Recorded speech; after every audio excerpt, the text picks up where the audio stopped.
બાંગ્લાદેશમાં હિન્દુઓ પર અત્યાચારના પડઘા અમદાવાદમાં હિન્દુ હિત રક્ષા સમિતિનું વિરોધ પ્રદર્શન કરવામાં આવ્યું। પ્રશાસનને આવેદનપત્ર આપી યોગ્ય પગલાં લેવા માંગ કરાઈ હતી। ઇસ્કોનના સંતને બાંગ્લાદેશ સરકાર મુક્ત કરે તેવી માંગણી કરાઈ હતી। બાંગ્લાદેશમાં હિન્દુઓ પર અત્યાચારને લઈ ગોતામાં રેલી અને ધરણા કરાયા હતા।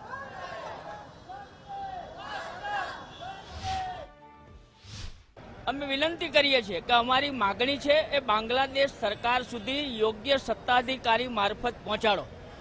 એ માગણી મુખ્ય એ છે કે બાંગ્લાદેશમાં જે ઇસ્કોન સહિતના સંતોને જે જેલવાસ આપ્યો છે, ખોટી રીતે એમની ધરપકડો કરી છે, અટકાયતો કરી છે, એમને તાત્કાલિક મુક્ત કરવામાં આવે, હિન્દુઓને સંરક્ષણ આપવામાં આવે, કાયદો વ્યવસ્થાની સુરક્ષિતતા બાંગ્લાદેશમાં નિશ્ચિત કરવામાં આવે અને બાંગ્લાદેશમાં જે કટ્ટરવાદીઓ દ્વારા હુમલા થઈ રહ્યા છે એ કટ્ટરવાદીઓના હુમલાઓ બંધ કરીને હિન્દુઓની રક્ષા કરવામાં આવે।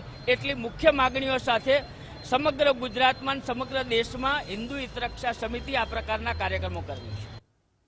બાંગ્લાદેશમાં હિન્દુઓ પર અત્યાચારના પડઘા અમદાવાદમાં પડ્યા છે। હિન્દુ હિત રક્ષા સમિતિ દ્વારા વિરોધ પ્રદર્શન અને રેલીનું આયોજન કરાયું હતું। અમદાવાદ ગાંધી આશ્રમ ખાતે રેલી યોજી વિરોધ નોંધાવ્યો હતો। પ્રશાસનને આવેદનપત્ર આપી યોગ્ય પગલાં લેવા માંગ કરાઈ હતી। ઇસ્કોનના સંતને બાંગ્લાદેશ સરકાર મુક્ત કરે તેવી માંગણી કરાઈ હતી।